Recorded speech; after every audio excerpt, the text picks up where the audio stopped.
It's okay. It's okay. No, no, no! Ah! Oh, Jesus Christ, dude. It's gonna go. Oh my God, why? All right, let's go to the proving grounds. We're gonna clean up. Oh my God!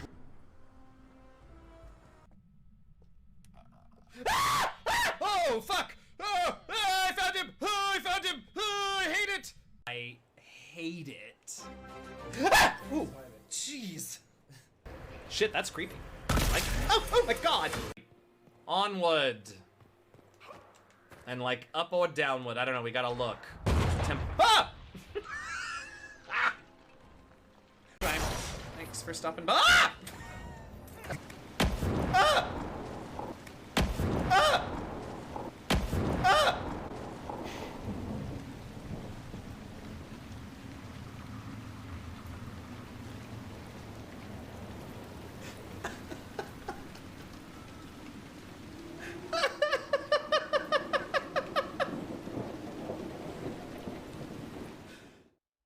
Hello.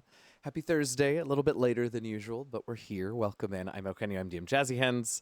Welcome. Hi, everybody. Glad you're here. Thanks for coming on in a little later than usual. We're also going to end a little earlier than usual. I said this might be what happens today and next Tuesday. Next Thursday being my last stream will be normal full length, I'm sure, because I'll want to spend time with you all. But today and next Tuesday might be a little funny. But we're here now. Welcome in. Hey, Steph. Welcome in. Hi, Puddleglove. I'm glad you're here. Reese, I'm so happy that you are here as well. Sundu, hello and welcome in. And anybody who's lurking and present, thank you for being here. I appreciate you as well. We're going to chat for a while because it is Thursday. And it's been like 3 weeks since I got tabletop updates for you all, from you all. So we'll give folks a few minutes to trickle in, and then I'll start asking for those, and then we'll I think we're probably gonna do a couple of Hades runs today, Hades 2 runs today, and that'll be what we get up to. So welcome in, glad you're here. I saw your comment about the woodpeckers, Reese, and I really liked that track when it started, and then after about a minute and a half of the 3 minutes of the same, I was like, this track needs to end. So I switched channels to, what did I switch it to? Chill EDM or something like that. Happy EDM, maybe? Happy Hype Bangers. I'm just combining all the names of the channels now. I don't know. What else? Thanks if you were here on Tuesday. Thanks in particular if you reached out or even in chat while I made the announcement. Thank you for your support. It is not an easy choice that I have made. Hey, Springleaf, thank you so much for that resub. I'm so happy you're here. Not an easy choice to have made, but the right choice, I think, at least for now. So thank you for all of your support. I will miss you all very much after next Thursday. We will see what the future holds. Now, imagining a DM Jazzy Hands clip reel to Green Day's Good Riddance. Yeah, I hope you had your time of your life song that plays. If I was not so severely burned out and had more than 7 days, I would 100% make a clip reel like that for next Thursday. I love that idea. But I am, and I do, so I'm not going to.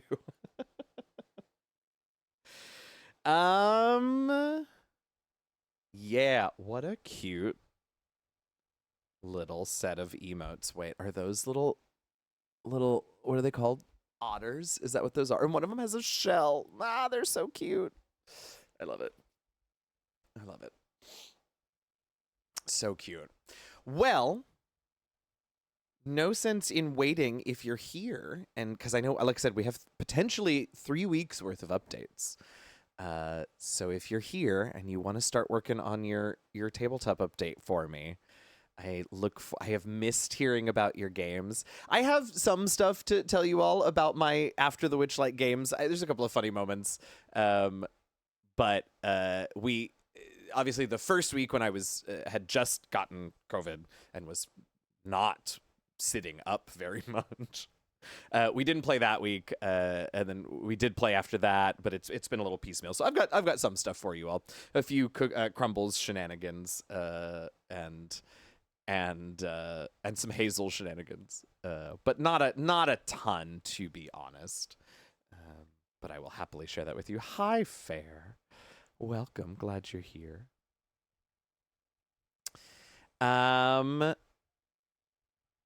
What else? There was for sure something else I was going to say today. Now I don't remember what it was. Oh, I know what it was. Since I have the opportunity, at least for a little while longer, to tell you all about things that I'm doing, and since there won't be a ton of things that I'm doing for a little while, I mentioned during the announcement yesterday that there are a few projects that I'm in the middle of or wrapping up that I'm going to continue to, I'm going to honor those commitments. The biggest one that I'm in the middle of, and so this will be sort of the one thing that I keep on my plate while I take my little hiatus. I retweeted it yesterday, but I haven't really talked about it, but I am one of the writers that has been invited by the wonderful Tamor to create the world of his new game, Seeker's Romance. I'm really excited about it. There hasn't been a ton of talk yet about exact timelines for this, although I can tell you that you will likely be seeing some crowdfunding at some point this year, with the hope of getting the game out at some point next year. I don't want to be too much more specific than that because I don't think Tamor has announced anything much more specific than that. But it's a really cool, really beautiful aesthetic kind of game that we are creating from scratch. I'm really excited. It's me, two other writers, and Tamor right now who are sort of building the world, and Tamor is handling most of the mechanic stuff, and then the three of us are handling most of the sort of narrative and writing parts of creating this world. But it's been really cool. It's super weird. I'm excited about it. So keep your eyes, drop a follow to that Seeker's Romance Twitter handle for updates. I know they're going to be dropping some more art and stuff like that. You can see in that tweet that I just linked is one of the really beautiful pieces. If you go to their Twitter profile, the banner is another really cool piece with the hippo hydra hippo. I don't remember what it's called, but there's some cool shit, some cool art that they've released on there. But one of the projects that I am hopefully going to be able to hang on to, I will say one of the reasons that I'll be hanging on to it, as I sort of try and take more time for myself to figure out what's going on, is that Tamor is being really, really wonderful about taking care of the three of us as writers in terms of paying us. I don't want to say more than I should, but I also know that he also has not made us sign any NDAs or whatever. So I'll just say we are being paid for our time as well as our word count, which is amazing. And it makes me feel cared for and cared about, and like my time is valuable. And so it's one of the big reasons that I'm going to do my best to really keep on this project, even as I take this time to myself and figure out, if beyond Seeker's Romance, if I will be continuing, in the gaming industry or what's happening next in my life in general. But I really appreciate Tamor's care for the writers. And so that it's a cool project. I hadn't said anything about it yet because Tamor announced the project on Twitter the day after I got COVID, and I was like, I can't. I'm not doing this. So anyway, all of that. All right, I see you all are giving me updates, so I want to start reading. These things. Hi, Judy. We do love that. We really do. It makes all of the difference, honestly, particularly for me right now in this burned out state where I can find very little passion or motivation for much of anything. At least knowing that the work I'm doing on this is going to reasonably compensate me makes a big fucking difference. All right, let's see. Puddlegum, not any tabletop games, but your friend is hosting board game. That's so exciting. We love a board game night. I miss our board game nights here. I love that. Steph, the one shot went well. We had great fun. I love to hear it. Actually managed to find and retrieve, the spell scroll without anyone noticing. and then booked it to the nearest torch to burn it. Our wizard and cleric got the arcana. Our wizard and cleric got the arcana rolls to figure out the scroll, bound something, and now it was being unleashed. Ruh-roh. It was fun as hell to riff off my partner as the green dragon and her young silver dragon, begging them to help because it was so evil. I enjoyed the confusion and the indecisiveness of the party. I love that there was some debate, but the party did turn on me, and we only nerfed like 85 HP and half of my breath weapon. That's not too bad. It's not, all things considered, this is not too bad. I love that. I love that.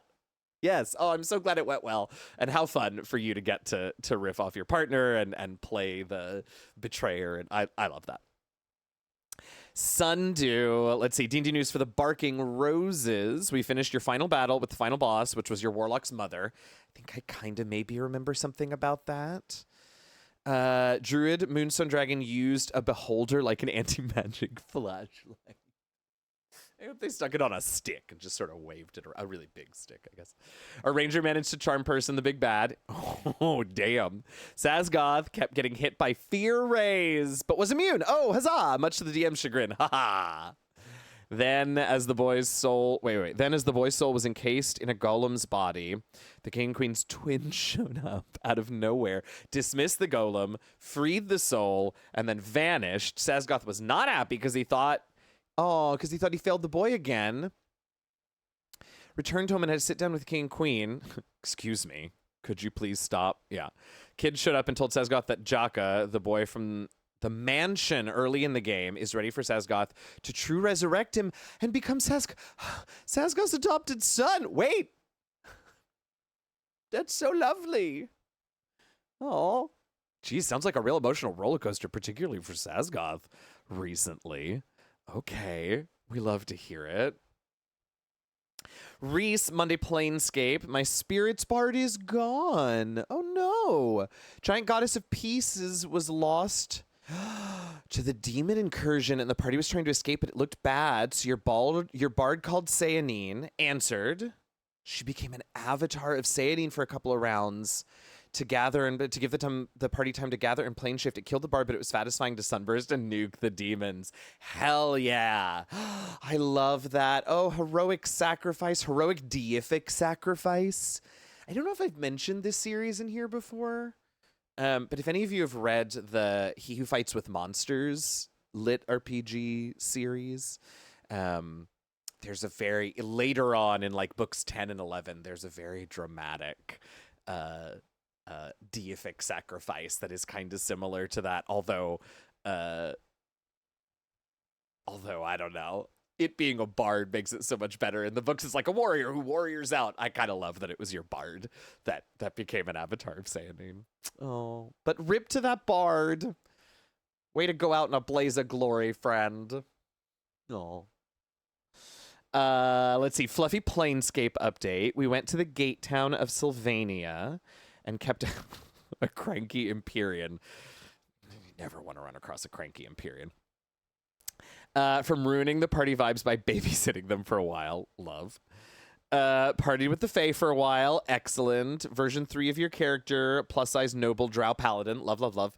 Flirted heavily with the party's bard. I got switched to version 1 again, which is your street urchin monk rogue. Love a monk rogue. On your trip to Faunal, so she's really embarrassed about what her alternate self did. Oh no! We're currently hanging out with a sentient sloth and a sentient hedgehog. That's such a collection of bonkers sentences that are all about the same campaign. Your Planescape game is awesome. Love. Love, love, love. Kosum, sadly no TPRG updates from you. 2 straight weeks of being sick, and your new Plasmoid game got canceled. Ah, boo on the canceled game. And boo on being sick. Boy, do I sympathize. Hi, Robo. Welcome. I'm so happy you're here. Kosum, in terms of game design, on the hunt for someone who can do a Mavis Staples and Co-style album. That's awesome. That's awesome. Prelt, what's up? Welcome in. I'm glad you joined us. Hi. Hey, Zippo. Game update. I GM a game set in a big desert continent, and the team are on the trail of a series of temples to the monk's god, and also the Genasi's father's research sites. Ooh, I have done a Oddly, I've been asked to do several like desert design things lately, and I kind of love it. There's something fun about like the barren beauty of a desert. I'm into that. That sounds very cool, Zippo. I love it. I love it. I love it. Does the sentient slaw talk like Crash from Zootopia? Important question. Truly important question, Sundu. Fluffy Vistana update. Yes. More bullshit and Thay. I mean, always. The party's monk, former Gent, convinced some red wizards that we were slavers dropping off a new servant. The party's druid, who was the princess of Chult. NBD. NBD. They took us to Saztam's tower. Ruh-roh. And we took the red wizards out and are currently trying to steal his divination artifact and get the fuck back out to Edwin Odysseron to give him the artifact as the original party was hired to do. We love it when it does circle around back to the initial ask. We do love that. But damn, taking out red wizards and stealing shit from the Lich's tower. That's intense and awesome. He sounds like a party bro frat boy. Oh, yeah, that's cool. That's funny. Missy May and the Salt Rimmers. If I could play anything, you can. Although maybe a viola isn't the right instrument for this album, huh? I feel like the status for Forgotten Realms is always more bullshit than they. Yeah, right? Exactly, Zippo. Viola works. Well then, break it out, bud. I haven't touched my violin in decades. It's under the bed, but... V Squared, what's up? Welcome in. You're not late. You're right on time. You are, what is it? Wizard is never... Whatever the fuck. Hi, welcome. I'm glad you're here and you're not late. It's fine. Game update. The players have made it into Waterdeep. Yes. Need to get to Blackstaff Tower to find out a mystery book they have. Created an attempted murder encounter outside the tower to get them in and have someone ready to help them as a favor for saving their apprentice's life. Love that. Good, excellent. Have an option ready for them. Something tells me the rest of this paragraph is about how they didn't take the bait. Yep. Instead, they spent an hour convinced that this was a whole conspiracy related to a heist they're going to attempt in a few days. Nope, just an attempt at immediate favor. We try and help our players. We try so hard to help them. They make it so hard for us to help them. They make it so hard for us to help them. So hard. Reese, Thursday Planescape. Yes. We're approaching an end to a big part of your cleric story. She's a mix of emotions because she started adventuring because she found out her parents were Harpers, right, and killed because of their investigation into Ruidium. So there's a bit of closure for her and a lot of bottled emotions. Oh, boy. Wait, and then your bard died. It's a lot of emotions in all your games, Reese. It's a lot.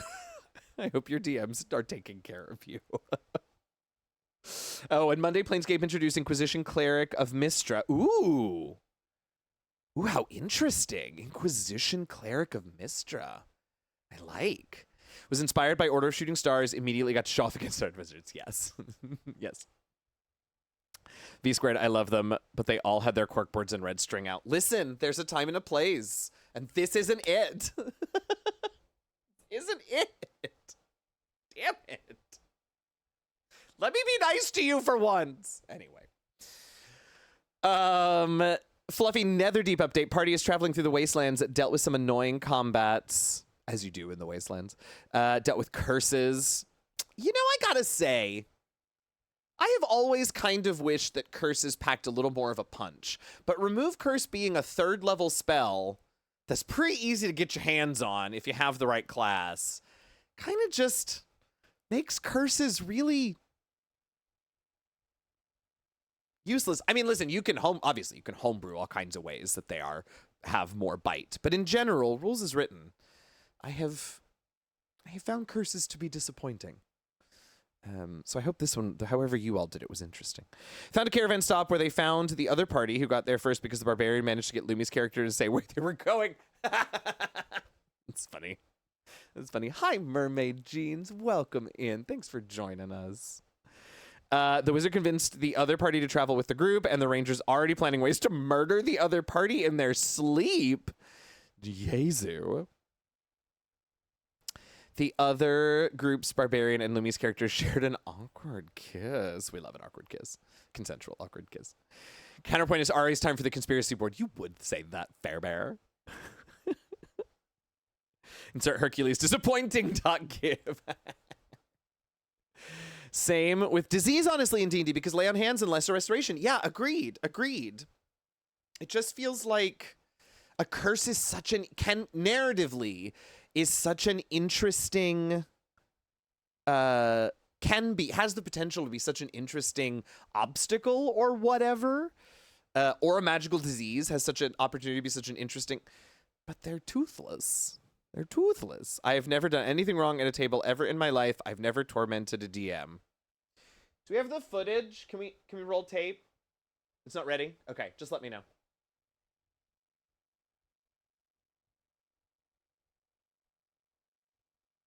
Anyway. Not gotten to play lately, Judy, but I did finish writing a silly possum adventure. Oh, we love a silly possum adventure. Okay, yes, I love it. It's fantastic for the narrative as long as the PC leans into it. Yeah, sure. I love a curse that's immune to remove curse.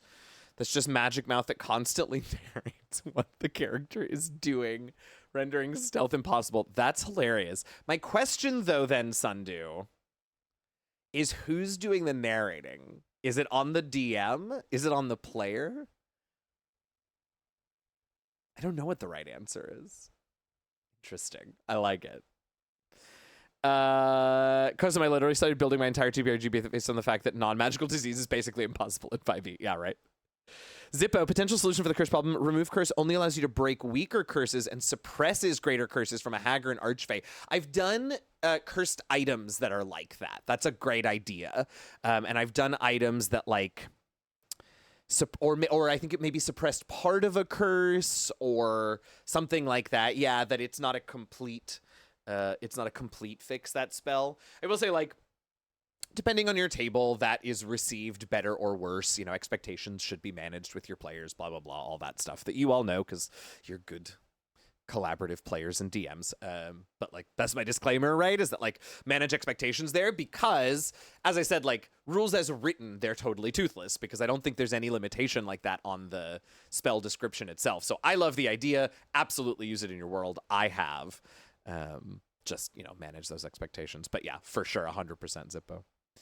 You're just playing 2 games this weekend. Oh, you've been saving up. That's what it is. Saving up your gaming energy. Writing the possum adventure and preparing. I love it. I hope they go well. Fluffy, in terms of Feast or Famine, the DM of the game I have the Vistana in wants to run a Sigil campaign using 2024 rule set. Oh, right. We should also maybe talk about that. I haven't actually gotten really much time to look at it because it arrived also the day after I tested positive for COVID. So should probably look into this at some point a little bit more, huh? Thanks, Wizards. Sorry I haven't posted about it at all. Anyway, once we're on a Sigil campaign, 2024 rule set. After that campaign sunset, so I'm making a noble Air Genasi monk of the 4 elements, whose bloodline consists of all 4 noble Jin types. That's awesome. That's a very cool character concept. I like that a lot. The narration is the voice narration that your parents accidentally turn on their TVs because they hit too many buttons. It's the audio description. I love that. Based on it today, I fucked up on Reddit's Dungeon Master's post. I made a cursed jar of alchemy yesterday. Oh no. Oh no. The very last level of cursed is you turn into an ooze variation of whatever you've been abusing and then encourages the other people to eat you. Spreading the curse. I love that. I love that. Dear Wizards, I would also like free content. I am so appreciative that they continue to send me about half of the stuff that they send people, their reviewers and influencers or whatever else. I get about half of it these days, and I'm grateful. Sorry that I haven't posted about this, Wizards. Look, it's pretty. Should we talk? Let's do this so that I feel a little less like I'm totally taking advantage of being on some list somewhere. Only found one spell that can cure diseases, and it's 6 levels, so it's not exactly readily available. Now, hang on.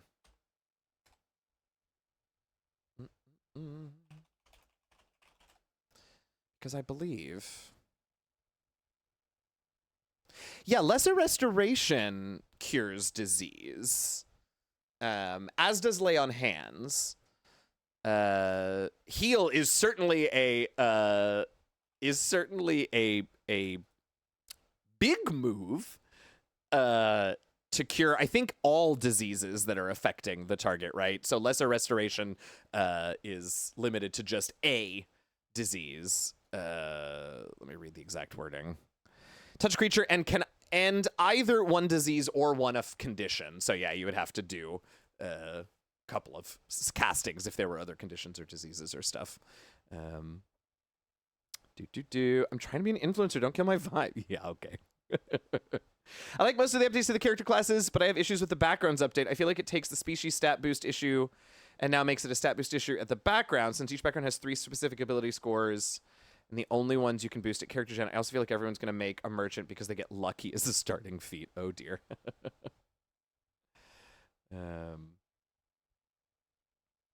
I shall have to look more deeply into that book at some point. Cool. Okay, so a little bit about the Beyond the Witchlight games that I can tell you. I think the last we left you, they had finished the Tomb of Zathis dungeon that they'd been on for like a month, returned to Baldur's Gate, spent the night at the Temple of Ogma after they returned the book that they had theoretically gone to that dungeon to retrieve, and that was that. During the night, Hazel, our rogue, our fairy rogue with blind sight, which I forgot about, the blind sight, got scryed on as she was heading to bed. But since she has blind sight, she could see the scrying orb sensor appear right next to her as she was getting ready for bed. So, oops, I forgot that she had blind sight. It's fine. She doesn't know who scryed on her. It was the fiend that they freed from the dungeon who wants to steal all the stuff that they stole from the dungeon, but they don't know that yet. But so she got scryed on, and by the time she sort of dealt with it, the scry had expired and went away. So that was just a thing to put them on edge. They didn't really do anything about it. It was what it was. I then in my hey Meridu, welcome in. I then have a note in my notes, and I didn't write down the context in any way.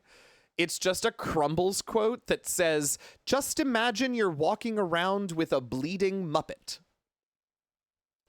Hi, Freya. Welcome in. So I don't remember what that means because it's been like 3 weeks.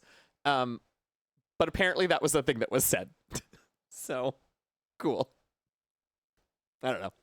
Sounds squishy. It sounds vile. So the next day, the crew kind of split up to do a bunch of different things. Chip, our Bladesinger, our elven Bladesinger wizard, or half-up Bladesinger wizard, went back to the Temple of Ogma and chatted with their like head sage there about potentially becoming a devotee of Ogma. And the sage sort of explained, you don't have to be a cleric or a paladin or a priest of Ogma to venerate Ogma. And so they talked a little bit about that, and Chip learned some about the worship of Ogma, blah, blah, blah. And then Chip asked for, hey, welcome in. Hello, happy to have you join us. Chip then asked if the head sage, Bertio, it was his name, if he could get some information about the stuff that Chip is trying to investigate, including his family and his home in the Feywild that has been frozen in time and all of that. And the sage was like, I don't know anything about all that, but since you all returned this book to us, and since you and I have had such a wonderful conversation about venerating Ogma, I think I can cast a divination spell for you, and we can ask a question about that. And so at that point, I switched over and ran another couple of scenes. To make a long story short, when we finally got back to this sage casting the divination for Chip, Sir Archie had somehow found his way into the scene. He was not, it was a private conversation, but somehow Sir Archie found his way into the scene and managed to completely co-opt Chip's divination. And it was a moment of tension at the table that I think we resolved quite cleanly. But the issue was that Archie just showed up and was like, I think we should ask this question, and I think we should use this thing to blah blah blah blah blah. And the player that was playing Chip was like, okay, so the problem is this was supposed to be for me, and I have a thing that I want to do, but also Chip would never deny Sir Archie anything about this, so I guess we'll do it this way.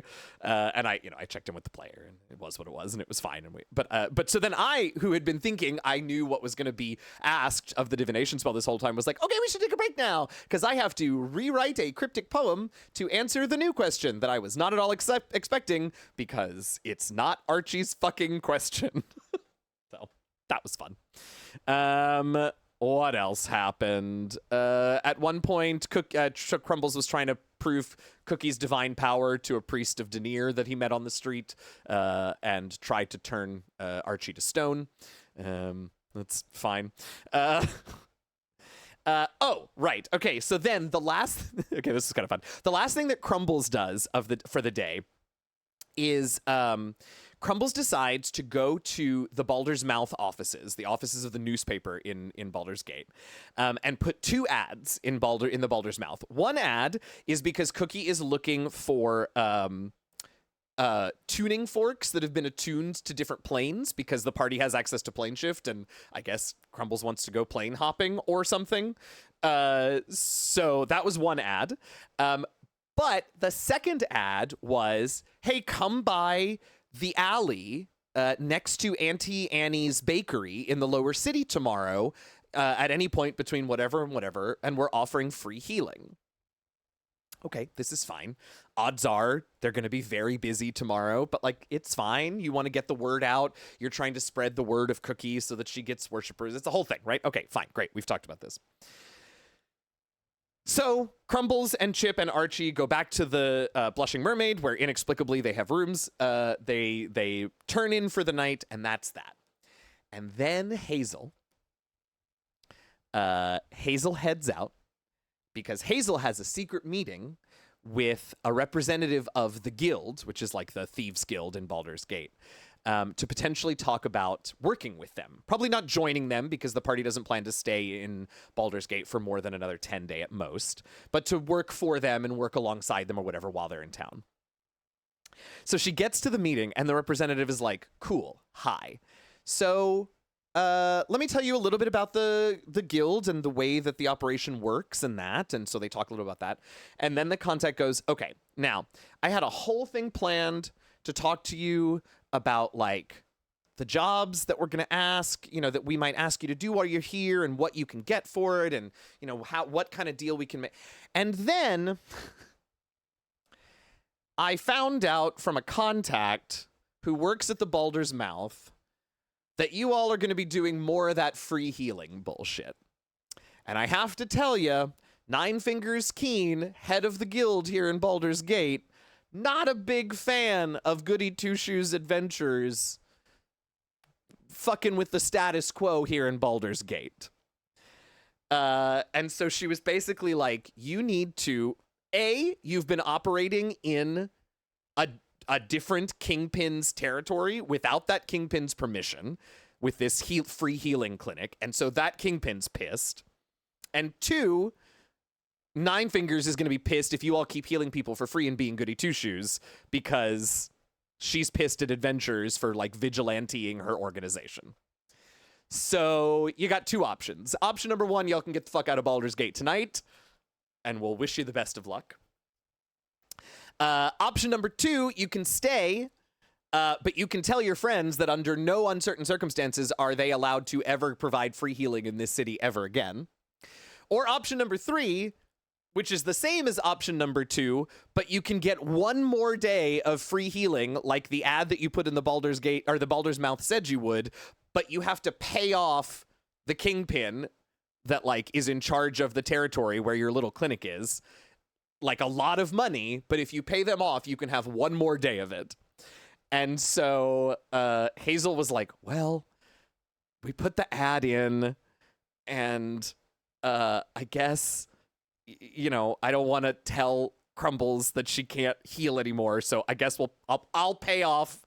Goblin Benny is the name of the other kingpin. I'll pay that off. We'll do it tomorrow, and then we'll deal with it from there. So that's what she did, and that ended up being where we ended for that week. The next week, I see in there Kosubi saying, "Can they heal his face with a torch?" That was exactly Crumbles' argument when he found out about this problem. Was like, "Yeah, but we're real powerful adventurers.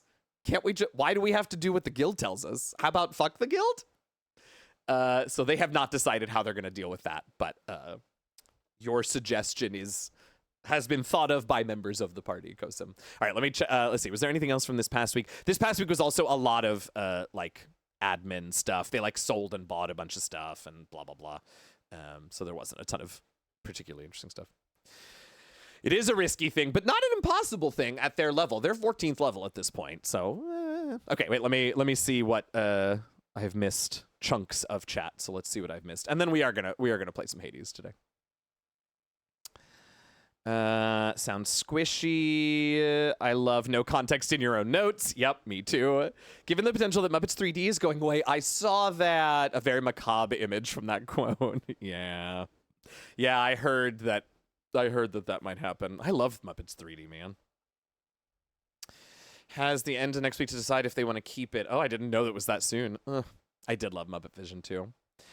Marion update. My Drake Warden Ranger Ellsworth and her party are separately trapped in mirrors. Fuck! And fighting glass replicas of the party. That's awesome. The Blood Hunter had to choose between going after his sister, fighting a glass version of Ellsworth, or after Ellsworth, fighting a glass version of him, because he's developing feelings and discovered that the mirrors won't let more than one person in. There was much concern and angst, which was delicious. Oh, we love angst. I love it. Freya. I love Orlando. The potential changes, all the conversion scandal news about the wrongful death. Yeah. Live in Orlando. Yeah. Can they heal his face with the torch? Fuck the guild is a risky thing. I'd like to make a persuasion check. DM, how would you do that, cleric, with flame strike? Don't give my cleric any ideas. Don't do it. The adventurers. Aren't we above the anti-law? Yeah, right? Can't we? Aren't we? Where do we? I think Hazel's argument against taking down the guild was like, we're leaving soon. Can't we just leave? Can't we just not? Can't we just go? Well, as always, getting y'all's game updates and campaign updates is a true delight. I thank you for sharing those with me. We'll do it one more time next week, next Friday. One last time. So I'm looking forward to hearing your updates then one more time next week. And that's that. My cleric commiserates on trying to take down Kingpin because our BBEG is Moloch acting like one. What the fuck? Also, like, taking out the guild gonna destabilize the fuck out of Baldur's Gate? Probably. But they're gonna be gone. What do they care? But yeah, almost certainly. Depending on how thoroughly they take it out and what they do next. Yeah, absolutely that is true. That's a whole like 4 paragraphs in my planning notes for the next few sessions. That's yes, correct. All right. We are also ending a little bit early today. We have talked for 45 minutes, which has been a delight, but I should play a game.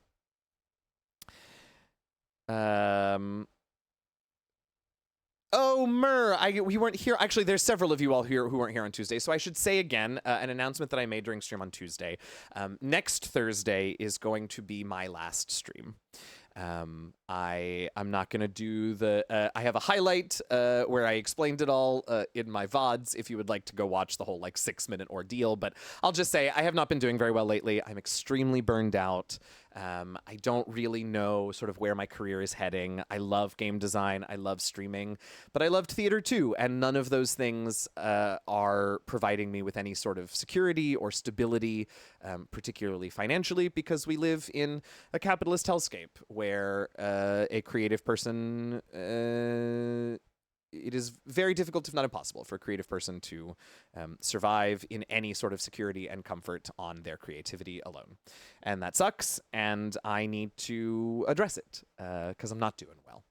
And so as part of addressing it, next Thursday will be my last stream, and then I'm going to be taking a step back from just about everything. I will not be streaming any more for the foreseeable future. I hope that that one day changes. I hope that I'm able to come back to streaming at some point in some form, but I don't know when that will be. I will not be on social media very much. I have a couple of design contracts and writing contracts that I'm in the middle of. I'm going to honor those, but likely won't be taking on a ton of new stuff while I take some time for myself to figure things out. Don't apologize, Mer. It's good. Actually, it was a good reminder that I don't have to do 6 minutes of tearful explanation every stream between now and next week, but I should mention it each stream, since folks wander in and out as you are able to come hang with us. So yeah, it was a really hard decision. I have a lot of very, very complicated and mixed feelings about taking this step for myself. And it sucks, and I wish I didn't have to do it. And it's scary because I don't know. I've spent my whole life, being an actor and a music director and then a writer and a streamer, and I don't know what is out there for me. But I need to take some time to figure out that very question. And unfortunately, I just can't do that while I am so overwhelmingly, deeply burnt out, which I have recently come to realize I am. So I am really fortunate that I have some support systems in place that will let me do this. And I don't know how long I'll be away. I don't know what things will look like when I come back. But that's the plan for now. So there you go. And thank you all for your support and your kind words. Those of you who have reached out, those of you who have said kind things here in chat, are currently saying kind things here in chat. I appreciate you very much. It's scary and it sucks, but hopefully I will come out of it better than I am right now. All right. I am going to... Thank you, Mer. I most certainly will. I appreciate that. Thanks, Puddleglum. Yeah, it is very real, and in a way that I don't think I had fully appreciated until I had no choice but to stare in the face the fact that, oh yeah, the reason I never want to get off the couch, the reason why I mean, it's depression, but also the reason that I can't get excited about anything, that I can't find passion or motivation, it's burnout. It's really, really bad burnout. And that sucks. So let's kill some gods. Support system and Ocean 11 type West team that's going to help you get money so you can live comfortably. I wish it was quite that extensive and comprehensive, I guess. I would love that. And certainly, would have no problem taking money from evil corporations that keep it from us anyway. But burnout is a bitch. Yeah, it's the more I learn about it, the more I recognize the signs of it in myself, and the more I realize just how bad it has gotten. That is its own sort of overwhelming, scary realization. Just how bad it is for me. So, killing gods. That's not the right... Where are we? Here we go. I'm going to play some Hades 2 today. I think we'll probably do a run or two. We'll end a little early again today. Also, I should just say, next Tuesday, I will probably be live. Keep an eye on Twitter. There's a lot of stuff that I need to sort of do between now and next Sunday.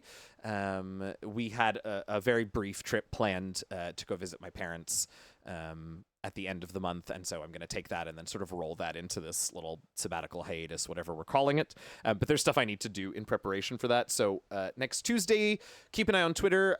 Likely, my best guess right now is that it will be like today. It will be a late start, early end, shorter stream.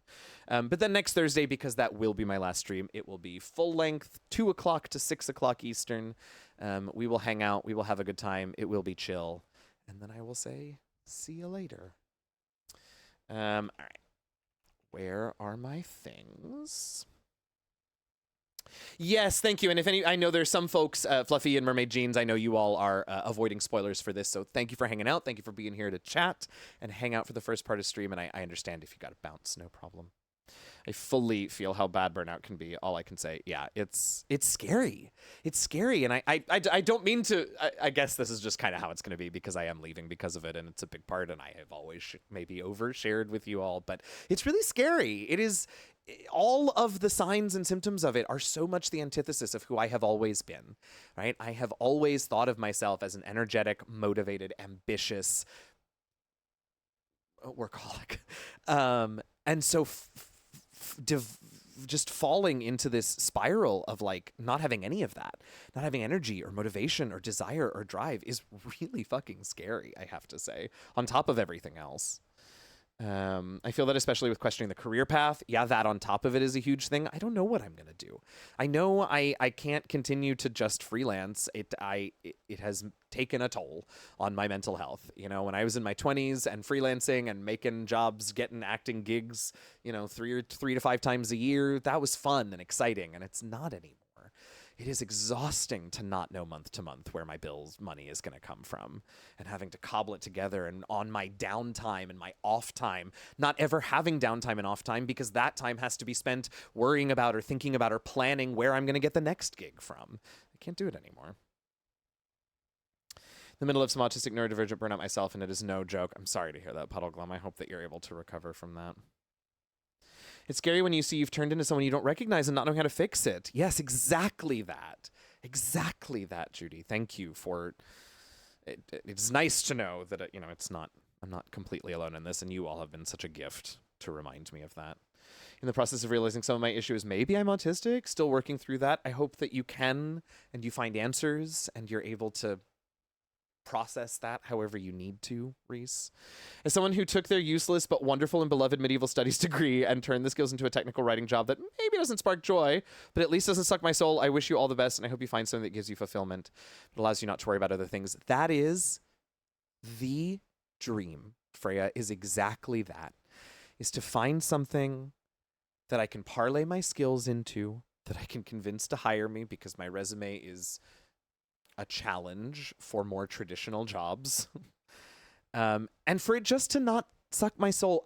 At this point, you know, I have feelings about this, and it breaks my heart and it makes me angry that I'm probably not going to have a job that is fulfilling and that I love, and I'm not going to get to do the thing that I've always wanted to do, and I'm not going to, that I have feelings about that, but like right now I just want a job that pays me enough to live. And I know this is like, who doesn't want this, right? Like, I'm not special, I'm not unique. This is a refrain for many people, but like, I just want a job that I don't hate, that I can do.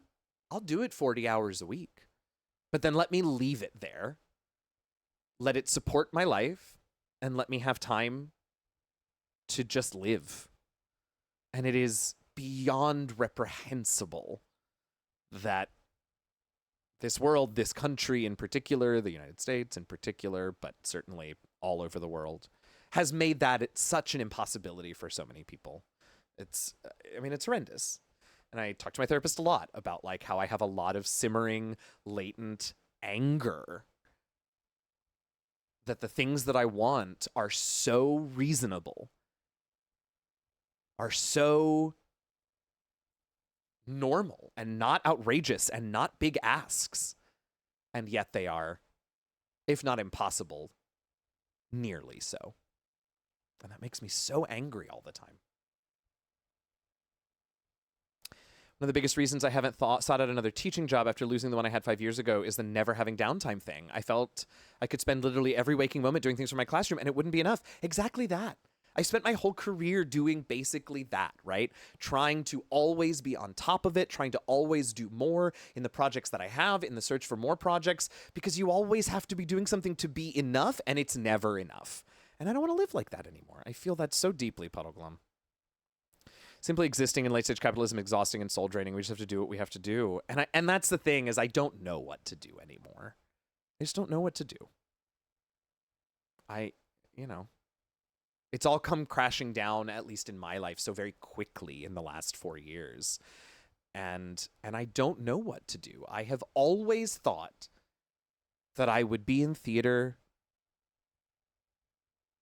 for a long time, that I would find a version of stability in that career path. And then when it, and I even acknowledged it would inevitably end probably before retirement age, but it would end on my terms, and it would end when I knew where I wanted to go.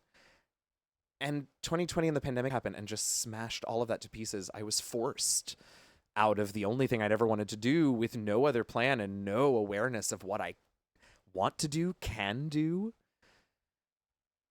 And so that's a big part of it, Sundu, to your point about we have to do what we have to do. That's a big part of why I'm taking a step back, is because, yeah, and I will do what I have to do. I just don't know what it is that I have to do. I don't know what to do anymore. Problem is that most of our generation growing up, we're told to follow your dreams and do what you love. Now society doesn't allow for that to actually happen. So we burn out and we feel cheated because of it. That is, in my mind, Fluffy, that is exactly one half of the problem. And the other half is that we burn out, we feel cheated. We get to a point where I'm like, okay, so let's go do this work thing and figure it out. And even that is unsustainable. Even that, even that, we are stuck in jobs where we could get fired and laid off at any moment for any reason. Dedication and loyalty and years of experience with a company be damned. The jobs that we do require more than they are worth from us. They take more of our time and our energy and our brain space and do not, on the whole, compensate us in order to be able to live lives outside of them. And so, yeah, not only were we told to follow our dreams and now we're not allowed to do that, but what's the alternative that isn't work for the machine and get nothing for it? And that's the other thing that's so... I am so sorry, you all. I know some of you are not here for this kind of really... I know this is heavy stuff. I understand this is heavy stuff, and I just want to say, like, we are talking about it in chat, and I don't want to cut it off. I think this is important, and it feels cathartic for me, and I imagine for many of you. But, hey, if you're hanging out and we're here to watch me play Hades and chill and kill gods, and this is too heavy for you, I feel you. I understand. I apologize. Please come back in, like, I don't know, 10, 15 minutes. See where we are. I would love to have you back to hang out, but if you need to step away, I get it. This was I'm glad we're doing this, but I get that this was maybe not in the tweet for what we were doing today. So I just want to acknowledge that before I go on. But let's see. Steph, I went through a spell where I got depressed when I had similar realization that I'd never have a job I love. But I can have one that pays the bills and enables me to write, which is what I love. Who knows? Maybe I'll see my partner and I series in the future. I want that so much, Steph, for you and for me. I want to see that series, and I want you to be able to publish that series. Yeah. I hope that's so much for you. And the fact that both you and Freya so far have mentioned that you have found places and jobs that do pay the bills and do enable you to have some of that time and space to do other things. That gives me so much hope. That gives me some tiny spark of hope, which is more than I had before. Because I think part of also the spiral that has sort of come out of this burnout is just really feeling like I'm never going to find even that I have. Like I said on Tuesday, I don't regret a second of all of the awesome things I have gotten to do in my life and in my careers. I worked on cruise ships when I was in my 20s and visited 80 or 90 different countries around the world. That's amazing. I got to DM for amazing people on D&D Beyond with the Fiend of Hollow Mine. I got to write for a hardcover WotC book. I've gotten to play games with you all for years. That's all awesome. But a part of me cannot help but feel like I have squandered all of this time doing things that are not taking care of me now that I'm, in my early, late 30s. And so to hear that some of you out there have found a version of that balance, tiny little sparks of light in that hopeless darkness. So thank you. I really appreciate you sharing that, all of you. I feel the I just want a job feeling in a huge way. Our world doesn't foster humane work expectations and it treats people like we're disposable. It's not wrong to be angry about it. Absolutely. Absolutely. I feel all this so hard. The world is just exhausting. Hey, Haley. Yes, 100%. The hustle is exhausting. That's what I'm exhausted of, is the hustle. Because that never ends, right? When you have to hustle, the hustle never ends. Cobalt Scroll, spending every cent to try to help address this whole BS is my I won the lottery dream. Like, we need to actually support artistic people so they can thrive.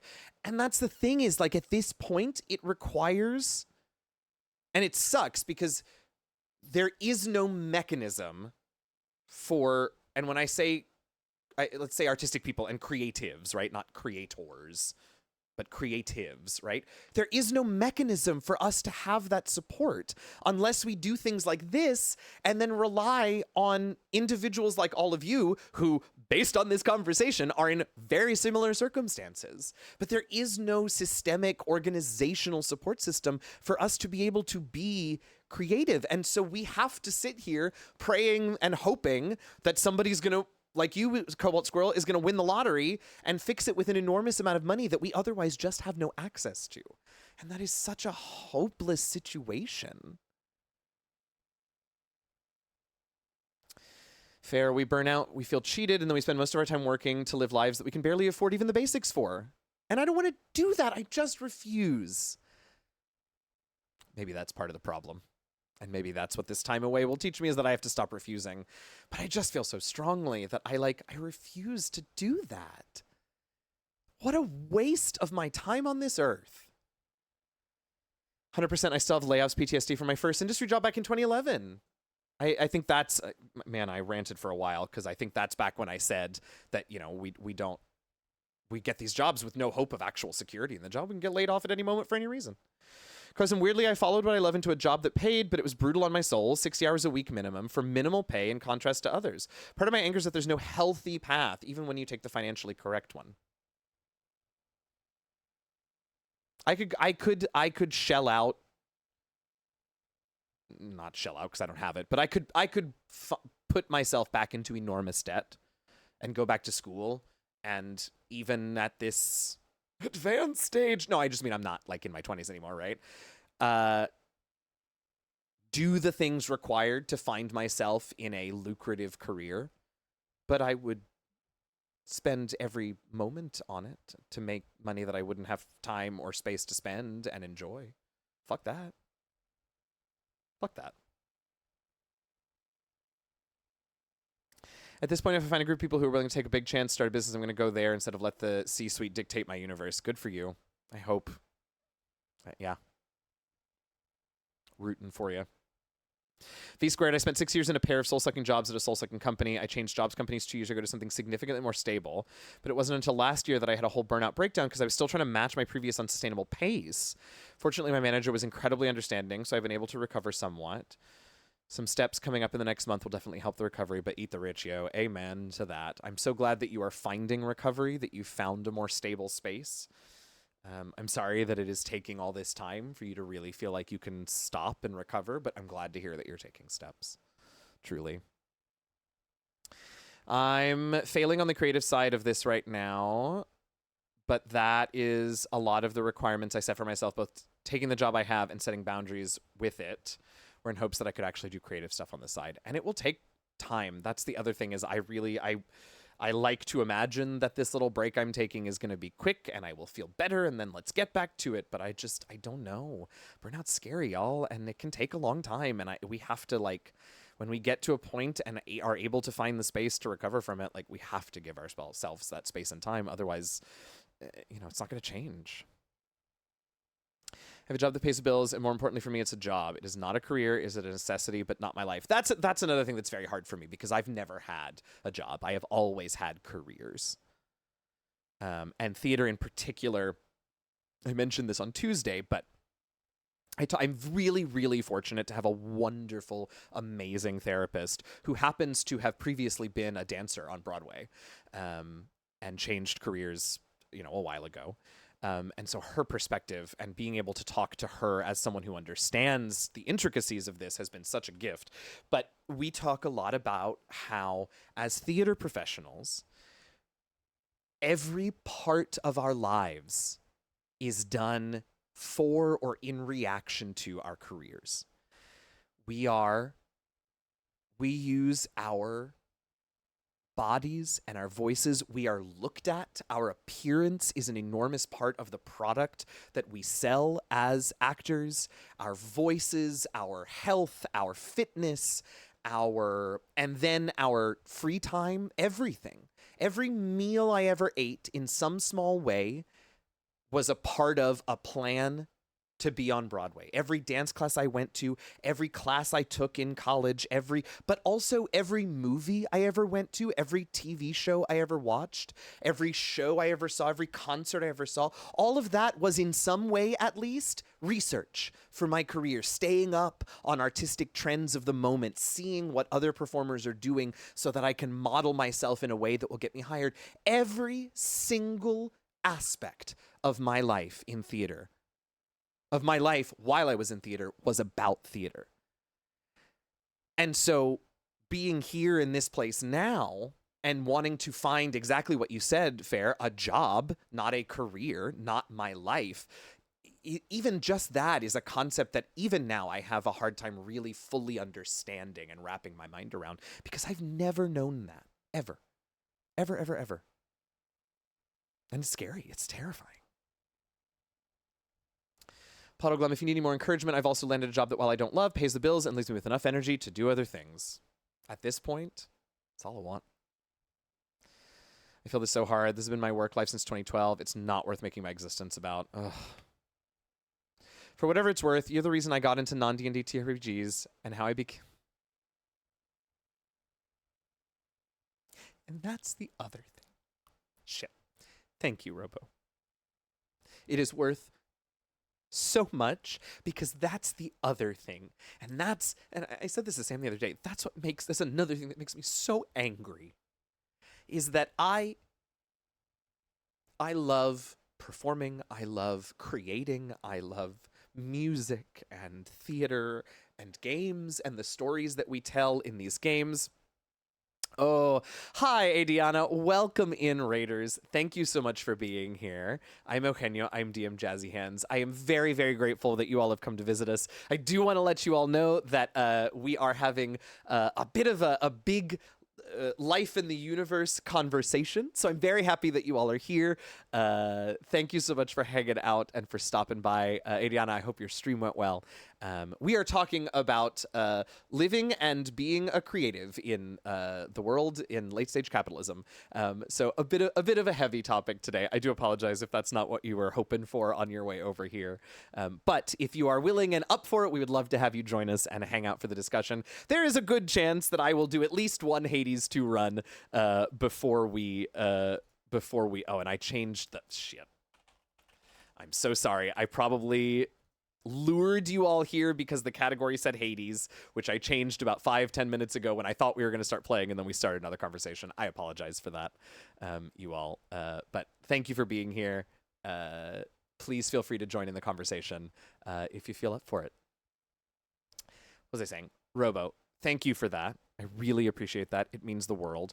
One of the things that I talk about that makes me really angry is that, yes, I love the arts. I love being a creative. I love being an actor and a musician and a performer and a gamer and a writer and a storyteller. I love all of that. And I love it for a bunch of reasons. And one of the biggest reasons is that I love the connections and the effect that my work as a creative person has on my audiences. It is why I was never, I was always willing to take a job in TV or film because they paid better than theater, but I was never interested in TV and film as my art. Because I love theater, because I do my thing, and then I stand there and I can see the effect that it has on that audience, and we can share an energy back and forth in that theater, in that room. Or I can tell stories here on the internet or write things for publications and then have a stream where you all come in and you tell me things like, you're the reason that I got into this hobby. You're the reason that I started writing or creating my own stories. You're the reason that this and this and this happened to me. You were a part of my discovery of this, that, and the other. That is such a gift. That's such a gift to me. I want to give that gift to you all. And it just, I mean, I've already said this at least twice today, but it's COVID. What the fuck is the word I'm looking for? It's despicable. That's not the word I was looking for, but it's unconscionable that is a part of society and culture that like is just unsustainable in this late stage capitalist hellscape that we live in. That makes me so angry. But on a positive note, hi Flower Crown, welcome in. Okay, it means the world. Thank you. It means it's worth a lot, so thank you. Judy, I'm in a job I don't love, but that mostly doesn't destroy me and still leaves me energy to do what I love outside of work. The fact that so many of you have found that gives me more hope than I thought possible at this point. I don't know how I'm going to find that place for myself, but the fact that it exists for so many of you, thank you. Reese, I went into a career that I knew I'd enjoy and then became disabled, and now it's a huge barrier because I can't do entry-level stuff, which sucks because the career itself is fine for you. Why have we as humans made it so hard? I feel that Freya, Steph says, I feel that Freya writing kinda stagnated for a bit, and things are shaky as fuck because of shit happening to my partner and I that can't discuss. We keep talking about refining the stories and world at large. Makes me happy in the hellscape of reality. Do it. Haley, I feel like I've been fluctuating finished my first book, and while I'm still figuring out as and trying to unmask, I think I'm constantly in a cycle of autistic burnout as well. Feels like no matter how often people say they do, feels like many people don't care. Like my current job is only casual hours-wise, but I'm finding that actually helps my mental health. That's fantastic. So it doesn't help pay the bills very easily. It's like a daily thing, practically remind myself it's better for me hours-wise. It's so hard. It's so hard. And, you know, I know you in this context. I do not know you personally. I do not know your support structure, or your systems, or your people. But I will say, I have learned recently, and it has been made known to me recently just how many people I do have in my corner and how many people do care. And I think for me, a symptom and a manifestation of the burnout has been pulling away from sort of everyone and everything, which made it very easy to feel like nobody really cared. And so for what it's worth, Haley, I imagine that to at least some extent, the same is likely true for you, and that there are people out there who do care. And I hope that you can find them and find that support and know that it's there. I hope that for you. Carson, I do disagree with one big statement on all this. I refuse to eat the rich. I know the nasty shit they're putting in their bodies. I love that. Thank you for a little bit of humor in this moment, Kosum. I appreciate you. I shouldn't have to start a GoFundMe in order to keep my family supported because the debt we're in is still sinking. That too. I mean, these feel-good GoFundMes of, it's horrific. Fucking horror stories. Sleazy Mir, hello, hello. Gotta give yourself some space to breathe and figure things out. Indeed, indeed. And that's what I'm trying to do. Scary as it is. I'm also all for letting the orcas eat them. Yes, very good, B squared. Judy, not to mention the outside of the work, having to be on social media, constantly selling yourself and contorting yourself into a brand. I mean, that's another reason that part of the step away is step away from social media as well. Welcome in, Raiders, once again. I've gotten to that point of the chat, so welcome. Existential conversation indeed. Hey, Brian, welcome. I'm glad you're here. What are we talking? We are technically talking about Hell on Earth. Just ready because of you all. Thanks, Adiana. I appreciate that. Thank you. Ooh, have good dinner, Lurk Brault. We came for daddy issues. We stayed for existential discussion. Excellent. Hey, Flower Crown. Have you considered becoming Archbishop of the Church of Fuck All This Bullshit? Online health services, creature in heaven with roll tables and weekly rants where the audience feels good about shouting amen. I mean, listen. There's money in religion, as we all know, but oof. My biggest issue is that I write for my job, so when I get off work, my brain doesn't want to write anymore, so I'm trying to navigate that. Yeah, I can see that.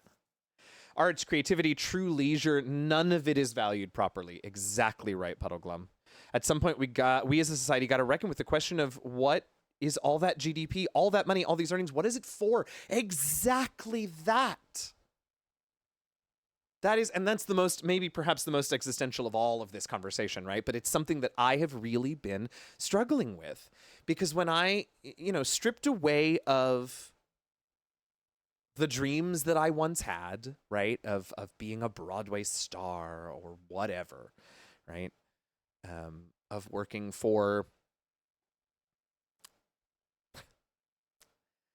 let's be tactful, working for a particular gaming tabletop publisher that I was very confident I was going to work for as a full-time designer and be paid a salary that would change my life, and then having that rug just yanked out from underneath me unceremoniously. I begin to realize, as I think about what is it I want to do, what is it that I need, is what is all of it for? I've never considered it before, right? I wanted jobs in theater because I loved theater. I loved what I was doing.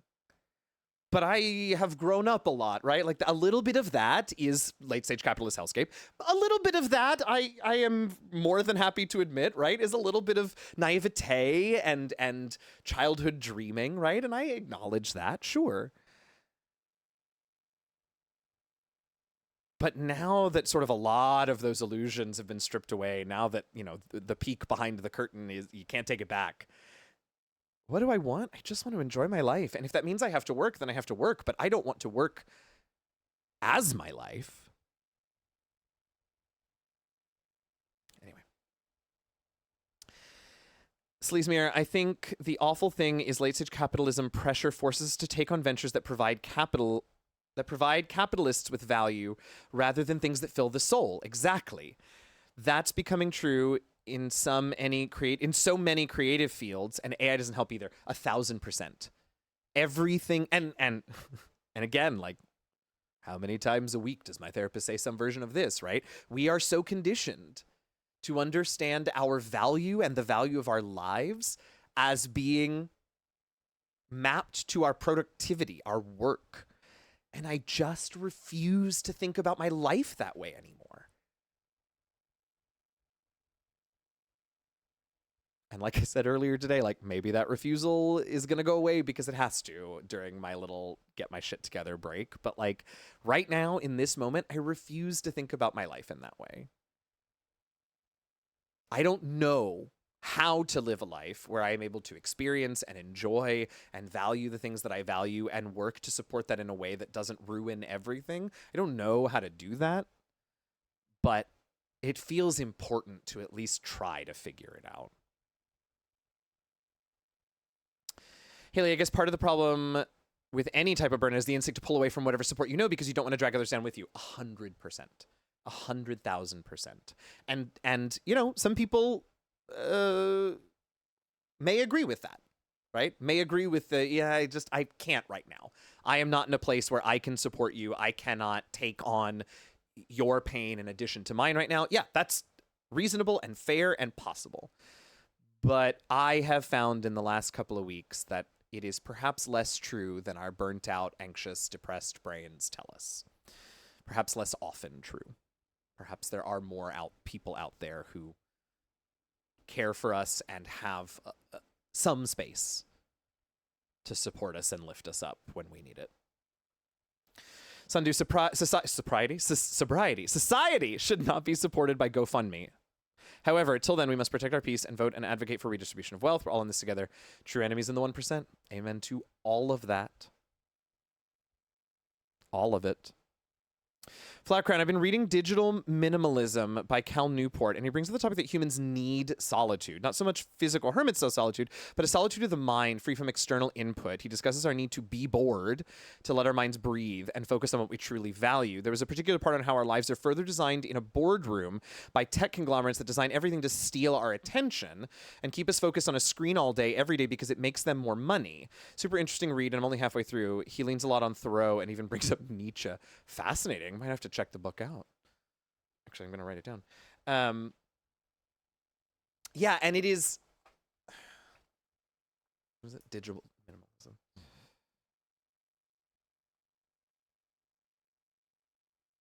That's the other thing, right? It is our lives are designed to steal our attention, keep us focused on a screen, because it makes them more money, and also because it prevents us from having the space to consider everything that we are talking about today, right? I didn't consider any of this shit until 2020, when I only just started. And then in the last 4 years have been inundated with thoughts about these things and you know, thinking about and analyzing and understanding and processing all of this. But that's the other thing about the distraction, right? Is that it keeps us from realizing all of this. And more than just realizing it, finding a way to deal with it, either within ourselves or to make a plan of action to fix it. You know, the truth is, I don't know what the truth is. I would like for the truth to be, right, that the other 99% have the power to fix it, have the power to demand it. Easily? No. Quietly? No. Immediately? Probably not. But I don't know. I think I've been remarkably coherent for the last 20 minutes, considering how I didn't expect any of this, but I've really enjoyed it. Where am I? Cobalt Squirrel. I think keeping that refusal alive, at least for you, is what keeps, at least for me, Cobalt Squirrel, is what keeps me going, even if the structure of society constantly tells me that I should just give up and live to work. Yeah. Yeah. Still trying to work through disconnecting value from being productive. Yep, same. Hey, Mermaid Jeans. Yeah, we're still not playing Hades, so you all who are trying to avoid spoilers, you're safe. I also went through huge burnout and depression in my job 5 years ago and was desperate to leave. Things there eventually got better. I'm so happy. They really gave space for well-being during the pandemic, so to my surprise, I'm still there. So having a supportive workplace is like gold dust. That's so wonderful to hear, Mermaid Jeans. Truly so good to hear.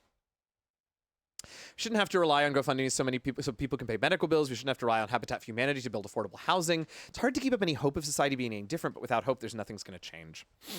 Yeah, and I mean, and it's scary, right? Because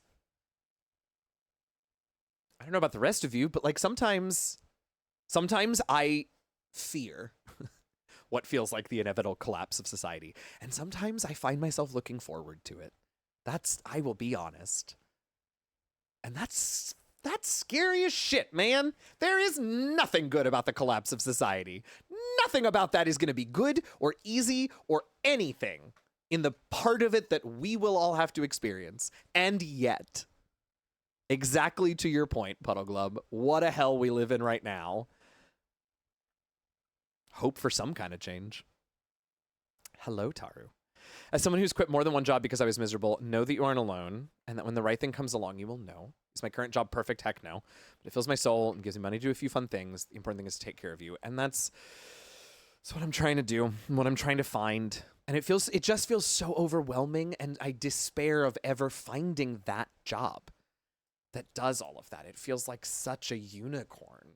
And as I mentioned before, particularly for anyone like me who has like a dodgy looking, questionable resume because of the nature of my life and my work and my experience up to now. It's a tough thing to parlay into a job that is going to take care of me in that way.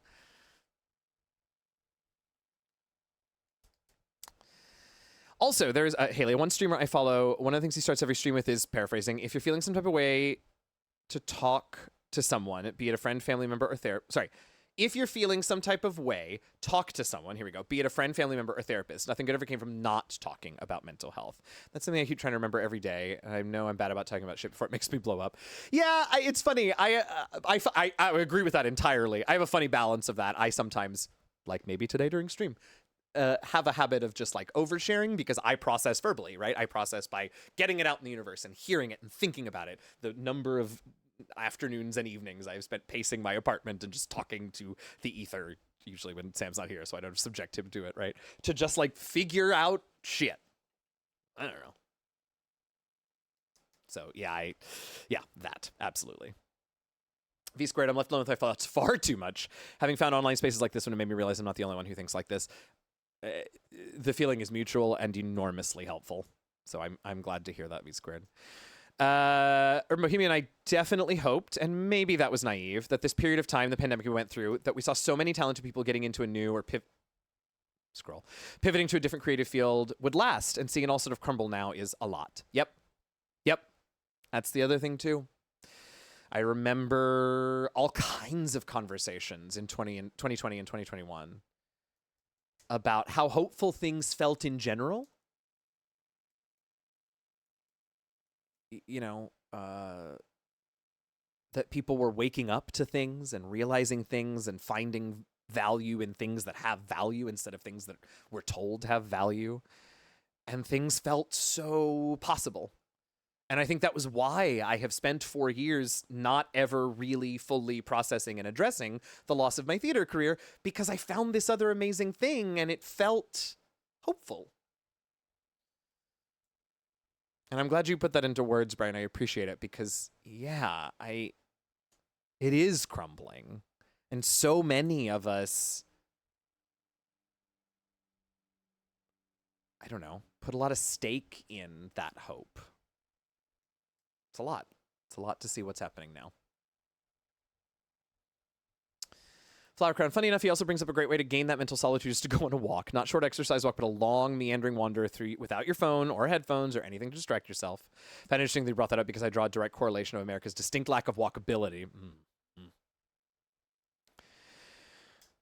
Cosum, that's actually absolutely a big part. Oh, talking about Brian's comment, a big part of seeing so many small communities hurting in times of hope being in terms of hope being lost when it has gone to when it has a seed. Same. I had hopes that this would spur big changes, and now it's just says Judy. Kosum, I didn't think I had even the smallest chance of being creative until the pandemic hit, and seeing so many folks tasting that journey, thank you, Jazzy included, was a massive inspiration. Yeah, well, yeah. Steph, I feel that exactly. It's a struggle to see so much bad and downright evil in the world, but we rage against the dying of the light, as it were, by continuing on and fighting as we can. It's so hard. It's so hard to just have any sort of awareness of the world around us. Any part of the world around us, right? Climate, geopolitics, the economy. I mean, take your pick, right? It is so hard. Fee Squared, a few months ago, I got a tattoo and we started talking about theoretical apocalypses. One of the artists brought up the fact that we're basically in one right now. Yeah, I've said this a couple of times over the last few months, but like, if you have the bandwidth, go read Octavia Butler's Parable of the Sower and Parable of the Talents, because it was written in the first one, Sower, I think, was in the late 80s and Talents was in the early 90s. And like, holy shit, did she call it? Like, all of it. Fucking awful. Like, to the point of a Make America Great Again slogan. Like, fucking bonkers. So yes, V Squared, we basically are.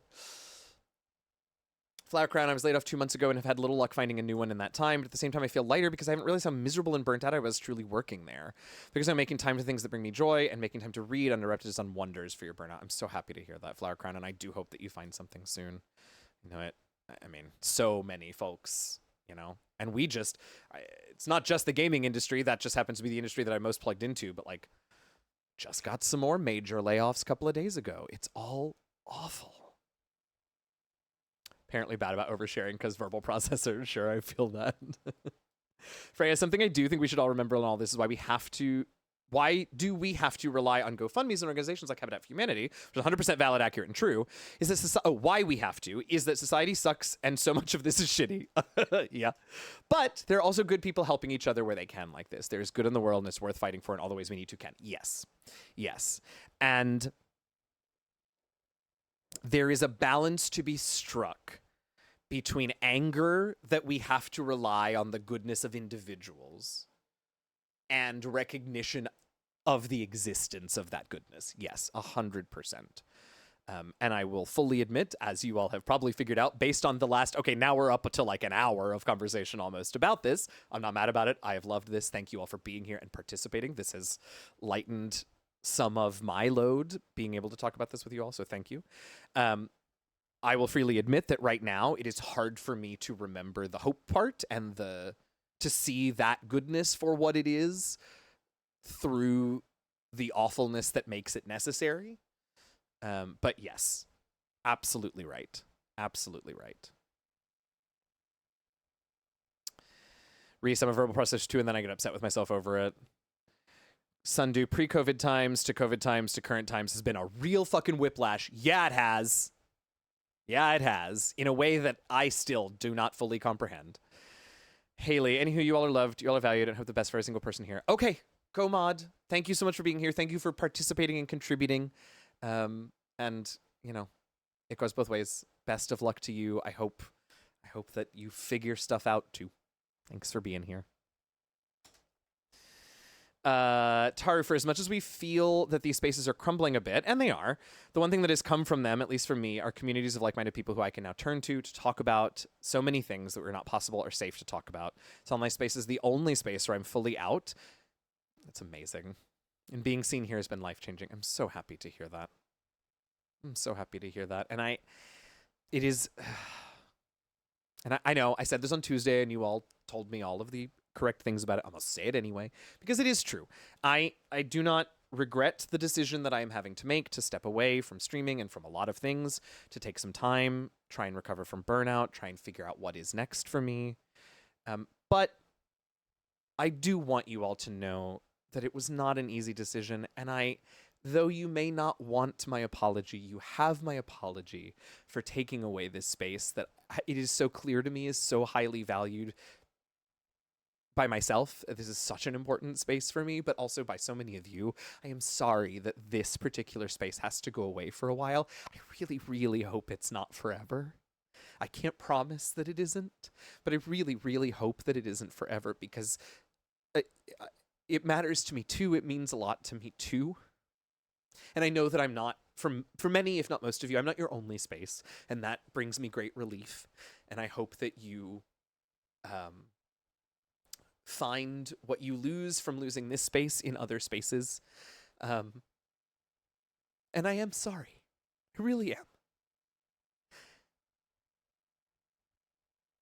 That's all. And for what it's worth, I'm going to step away a little bit from social media, but that doesn't mean I'm going away entirely.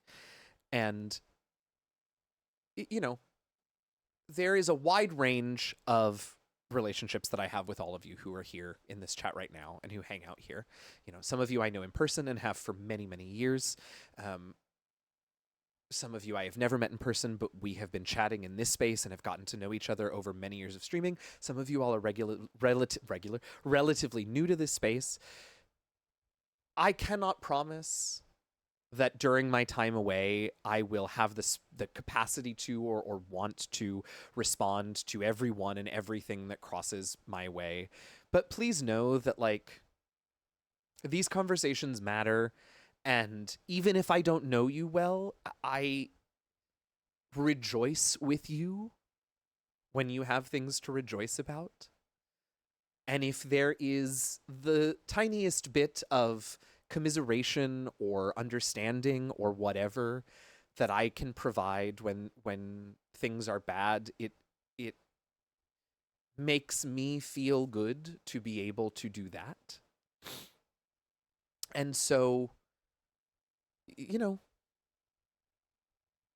to whatever extent you feel compelled, for better or worse, I have kept my DMs open on Twitter. A lot of us share various servers on Discord. I am not saying that I am going to keep in touch with everyone or anyone, frankly. And so please don't be offended if I'm not able to respond, if you feel compelled to reach out to me at some point after I have stepped back. But know that, like, if I can, I will. And I, just because this channel isn't here, my capacity to interact with you all will be significantly diminished, but it will not be nothing. So. All right, where was I? Judy. I've been working in nursing. I started working in nursing in January of 2020. Talk about timing. And it honestly broke me in ways I've only just gotten to be able to process, and now see things, the things that save people during lockdowns is just getting gutted is so painful. Yeah. Yeah. Jesus, you started in nursing in January of 2020? My God, Judy. Oh. Catharsis is important. Had a work meeting and back now. See, we're still chatting. Yep. Yeah, I think that's just going to be today's stream, which is fine. It feels important, and the fact that so many of you are staying and continuing to participate make me feel like this is the right choice. So yeah, that's what we're doing. We value you. Thank you all. Thank you, thank you, thank you. DM Jazzy Hands is an important part of our lives in some capacity. Eugenio Vargas is even more important. Thank you. Thank you. Thanks. Twitch is a space, not the only space. Yes. Yes. And it's scary. I'm scared. Because I have no idea. I'm going on this break with no real clear picture or plan or idea of how to build something better for myself. So I don't know what that's going to look like. I really hope that it includes some version of all of you in all of this. I just don't know, and that's scary for me. Hi, Trig. Welcome in. Brian rolls up sleeves like I won't drag you back for a cheesy reunion special. I mean, that's a given. You better. One of the wonderful things, Freya, one of the wonderful things is that you also have introduced many of us to other creators who have similar spaces where many of us can go and share time with each other and them. Good. Good. Good. That sort of community and sharing has been such a cool thing to discover and really sort of dive into in this space in particular. That theater and my career in theater created its own very intense, very important kinds of community, but this kind of community is something different. And to be a part of a larger network, like you're saying, Freya, is good. I'm so glad to hear that. And I'm glad that you all have those other spaces to look to. Kosa will only lose spaces when we lose people to depression, burnout, and anger. You've helped lift us up. Do the same for you and each other. Thank you. And on that scale, I'm not going anywhere. I'm not going anywhere. Thank you, really, for everything you've done. You're so welcome. Thank you for sharing and for, I don't know, making me realize that not just me. Mermaid Jeans, the pandemic was and still is awful, but ironically, it was lockdown and being able to work from home that really helped me heal from some of the burnout. The hermiting worked for me, maybe not for everyone, physically and emotionally. I feel like I have sort of mixed feelings about all of it. I wish we'd been able to do it and do it right. I think if we'd been able to do it and do it right and really dealt with the pandemic, things would be very, very different now. Not just in terms of public health, but also in terms of a lot of other things. We would have found the time and space to value the right things. And I don't know, I have strong feelings about that, but like, we'll never know, will we? I think the opening up of the options and possibilities for work from home and remote work and hybrid work is really important and will likely be... Thank you, Sun2. I don't know where it is. I didn't even bring it in. Man, I don't know how to stream anymore. Is going to be that convention is going to be really important as I continue to look for what I'm going to do next. I also think it was such an abrupt change for me. I was the type of person who, you know, lived in New York and spent a tiny, tiny fraction of his time at home in his apartment ever, by choice, largely, or at least by what I thought was my choice. And I that whiplash sort of did something really weird to me that I'm still sort of processing and figuring it out. So yeah, I have mixed personal sort of results and feelings about it, but I know that it has been, on the whole, particularly, I mean, if we just talk about work from home options, that's been an incredible boon that now they're fucking trying to take away and this and that, and fuck you, Philadelphia or whatever city is now forcing all of their government workers back to the office 5 days a week or whatever bullshit. Fuck you. Anyway, I got mad. Let me, hang on, what? I'm going to do my hydrate in a minute. I keep seeing it. I will go get it in just a second. Fluffy, we're always here for you in whatever capacity you need from us. There are resources many of us have we can share with you the next phase of your life. Thank you, and there's a good chance that I will reach out to many of you because I don't know how to do this. I don't know how to look for a job where I turn in a resume and a cover letter. I've never fucking done that. I have been very fortunate to have made a career for myself in theater and then for a brief time in gaming where I didn't have to do that. And I acknowledge and am grateful for my fortune and privilege in that. But like, yeah, there's a good chance I'm going to reach out to some of y'all to teach me how to apply for jobs. People are right that collectively we need time to process the past 4 years. Yeah, absolutely. Absolutely.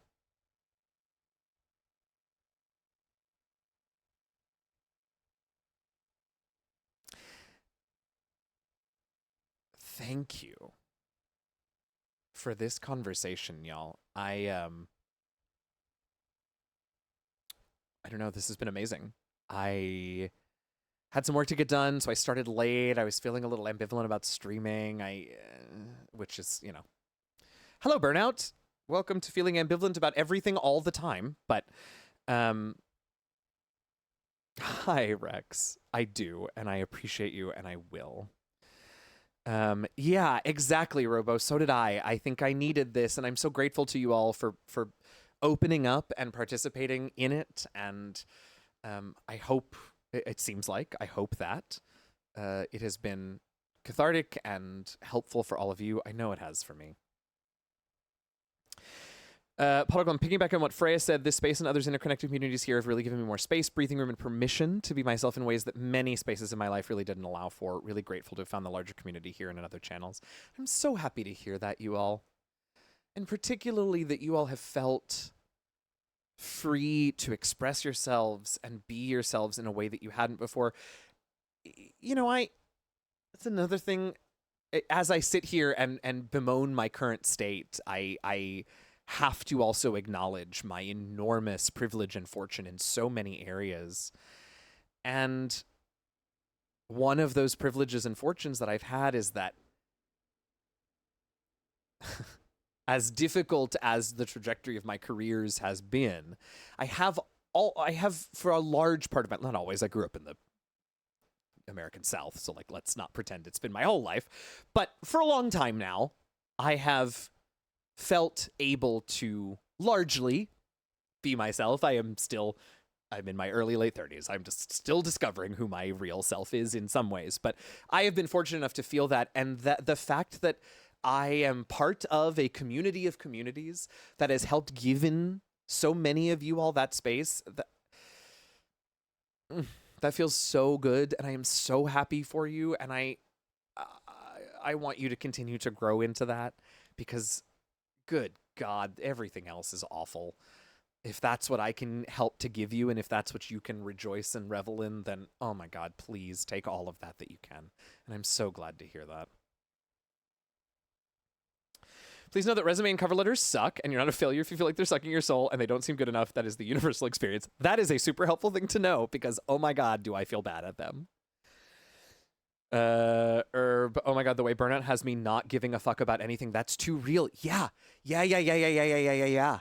I may have mentioned this like right at the beginning of us starting this conversation, but we've had people join us, we've had a raid, and it bears repeating that like that has been one of the scariest parts for me about recognizing and realizing how deeply burned out I am, is that I have never been a person who sits, who enjoys free time, who sits still. And now I recognize and have begun to process that like some of that was unhealthy head whammying from capitalist hellscape society, right? We all need time to sit and be with ourselves, and that is important. But core personality adjectives have, for me, always included motivated, persistent, dedicated, passionate, all of these things, right? And to have felt over the last, 4 years, but in particularly year and a half, and in particularly 8 or 9 months, to feel myself unable to give a fuck. To find no enjoyment in the things that I enjoy, to find frustration and dread in doing tasks that I should want to do. It is scary. It is unsettling, particularly for me, and I imagine for any of you all who, like me, really defined a lot of yourself and your personality on being the go-getter that so many of us, Gen X, millennials, were sort of taught to be. Terrifying. Yes, everyone agreed with Brian, because it's so true. Conversation's been so cathartic. The swinging of a lantern to clear the fog, as it were. So happy to hear that stuff. Been a necessary conversation. Some society just wants to sweep the effects of the pandemic under the rug like it's in the past, and I do not understand. I don't understand how, not just why they want to, how they can. Judy, for my own burnout recovery, rest, sit in quiet, do silly projects around the area. I built an IKEA shelf and it felt great. I love that. Yep. That sounds great. Hello, Cats Tea Sweaters. Welcome in.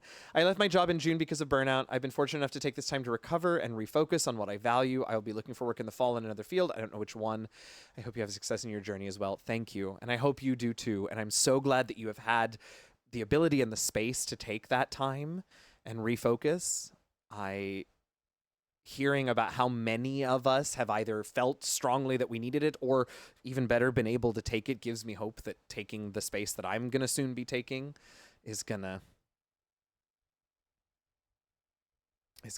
actually help in a way that even now I can't sort of conceptualize. Fluffy, a lot of it these days is also making sure to match keywords in your resume cover letter. So much of the process is automated before any HR people. Oh, God. Oh, good. Please let me write for an AI scraper bot who's going to look at my... Whatever. Fair. The world still expects us to go back to the people we were before the pandemic, and that's literally impossible. We've all had to change who we are in order to cope and survive during uncertain times. And the uncertain times have gotten worse. So we continue to have to change ourselves and adjust and cope and survive more and more. I'll miss you like Banjo misses egg shooting. Oop, too soon. I think you warrant one of these.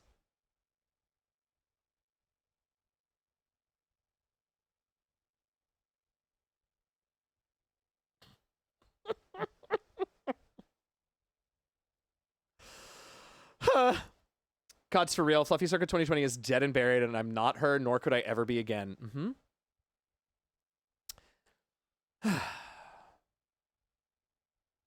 For me, the massive shift to work from home was liberating, being physically disabled, and then I got ripped away. It's hurt. Yeah, I bet it has. And also because there's no reason it should have gotten ripped away. Yes, and also we don't want to go back to how we were because it was unhealthy and unsustainable. That's why I'm not going back to theater. I love the theater. I love telling stories through song and dance and spoken word. I love it more than anything in the world. And I cannot go back to that industry. I can't. I can't because my eyes are open to how heavy and difficult and damaging it was. I can't. There is no stability. There is no security for anyone but the blessed few, and it is so few. And it asks everything of you. Theater asks everything of you. And gave me a lot, but not enough to survive on. And I can't go back because I see how unsustainable that was. I can talk about how I miss the me that was so motivated and driven that I did all of these things all day, every day. I can talk about how I miss feeling parts of that. There was a security in it. There was, even in all the instability of it, there was a stability about it. There was a predictability about it. But it was unsustainable. And I see that so clearly now.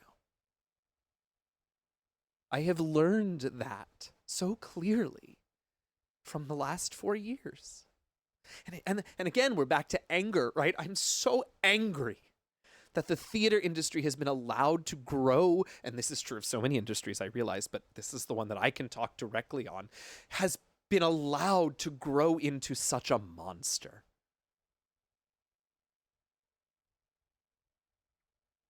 It makes me so angry that I can't do what I love because it doesn't love me back, because it doesn't support me. And for stupid, shitty reasons. So yeah, I don't want to go back to how we were before 2020.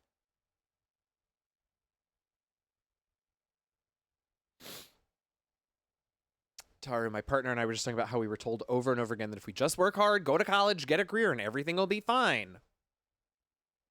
keep moving the goalposts. And no matter how hard we throw ourselves into work or whatever that fine is always just out of reach. Yep. Yep. Yep, yep, yep.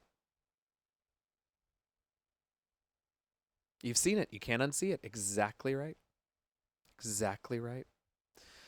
Judy, God, this is so cathartic to just hear and see other people feeling the same. Yeah. I'm glad. I'm glad. The worst investment ever. I just don't know, y'all. I just don't know.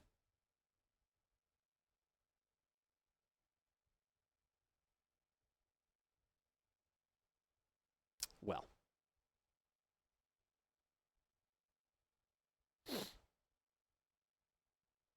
Sitting over with 3 associate degrees. I like collected like Pokemon. And 220 plus credits going, why? Oh, man.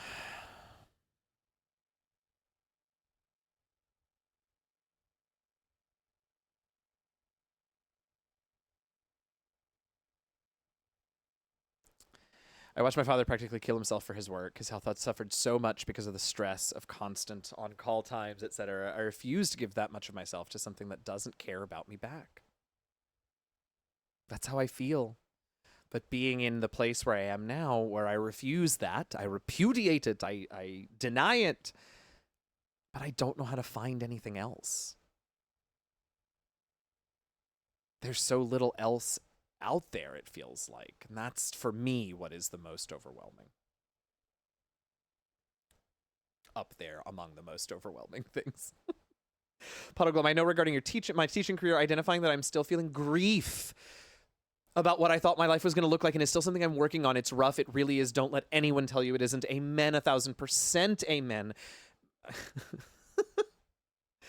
I don't think she has any other openings, or I would give you all her name and recommend her heartily, because my therapist and I talk about this all the time, and about that it is grief. We have all, whether or not you have lost a career or a whatever, it is grief, these enormous changes. And for those of us who did lose a career and who did believe that our career was our life, was us, to lose that and to lose it so abruptly is something to grieve. And that means that it's going to take a while. That maybe it will never really fully go away. That it will pop up again at the most unexpected of times.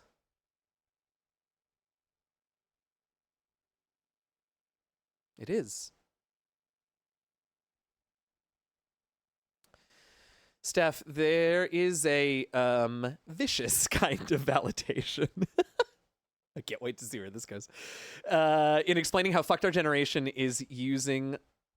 Sorry. There's a vicious kind of validation in explaining how fucked our generation is using, like, inflation calculators and watching the light leave a boomer's eyes when you tell them they're the first generation to leave their children with less.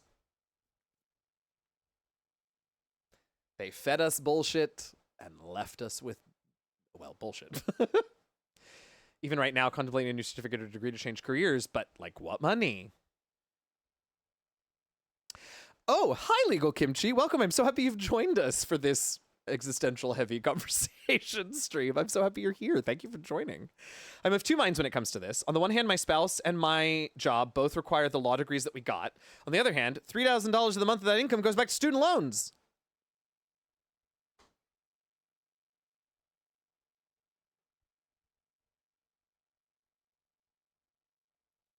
Path one. You get a college degree, even potentially some advanced degree. You're paying it off for the rest of your life. You find a field that you work in. Depending on what that advanced degree is, law, maybe medicine, maybe business if you are, you know, banker or something like that. Maybe it pays you enough. But all of that feels just as tenuous as anything else. With all the layoffs and everything going on in so many different industries, right? Or you don't go to college, kind of lost the thread on this, but yes, I feel that dichotomy, Kimchi, and it's just another example, right? Like, this is such a cliche. I think I managed to avoid saying this whole time. But like, it's also fucking rigged. How are we ever supposed to come out from under any of this? The fuck? Kosim, that's what I told myself. Talking about Fluffy's comment. So I told myself I promised I'd be there for my daughter instead of at work at midnight. That's the thing driving me every day. Good dad. Judy, I work at a college now, and I'll often ask the students if they really need the degree and the debt it will cause. And the answer doesn't have to be no, right? Like, it doesn't. But that's a question that we were never taught to ask. Go to college. Figure out your degree while you're there. It doesn't matter. Just go to college. Well.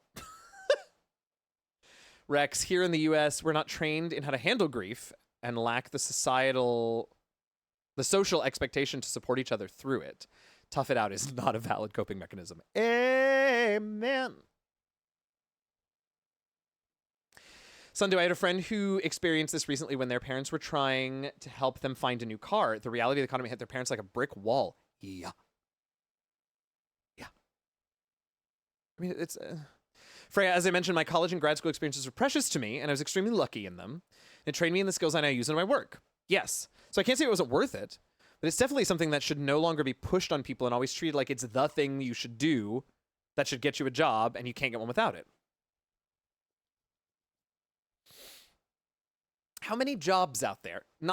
Again, yes, specialized jobs exist where that sort of training and education is 100% necessary.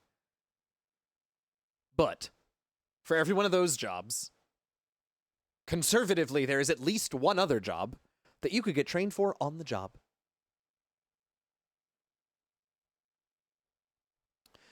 Kimchi, my spouse and I refer to our law school debt as a nice house we can't live in because it is literally higher in monthly costs than our mortgage. That's bananas. That doesn't make sense. It doesn't make sense.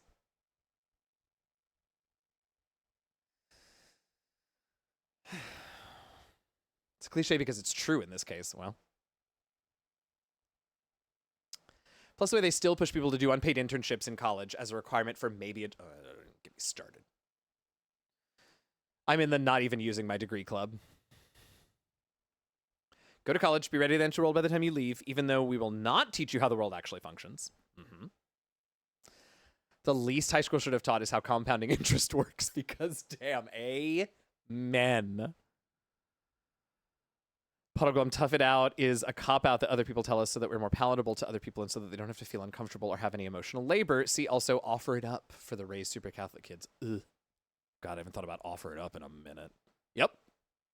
Hello, Brian Cortijo. Welcome. I kind of go on a very long, very detailed rant about how the movement of public funding of public institutions of higher learning, from direct funding to student direct aid and later direct loans, caused skyrocketing costs for everyone and broke the college system. But I won't. Hi, friend. I mean, seems fairly on par with the whole conversation we've been having for the better part of an hour and a half now. But yep to all that. Barely using either of your degrees, Fluffy. Don't get me started on the pray about faction of my family. I don't remember. Quietly and angrily mumbers, Reagan. Yeah.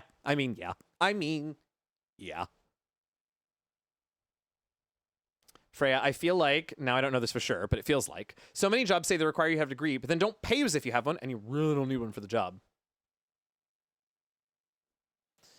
Yeah, I don't need either of my current degrees, Judy, for your job. Mayor, do so much of this. I work in higher ed and trying to explain to the faculty that you can't expect students to succeed in a career-ready professionalism program when K through 12 doesn't prepare them for college and college doesn't prepare them for life. Hello? Yes, you also work in higher ed, Judy, in this. Mm-hmm. Why does so much of what's broken always seem to come back to, what, Reagan? Because it's always Reagan's fault. Everything is Reagan's fault. The other half is the whole imposter syndrome of doing a job I don't have a degree in. Certainly. The percent of jobs that want me to commute to New York City for $25 an hour? Go fuck yourself. Go fuck yourself.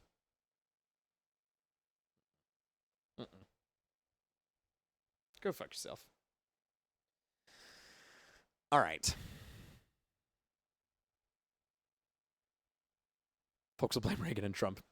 Yeah, let's never let Reagan off the hook, though. I mean, listen, not that Trump doesn't, hold his share of blame and won't continue to hold more, but let's never let that motherfucker Ronald Reagan off the hook, huh?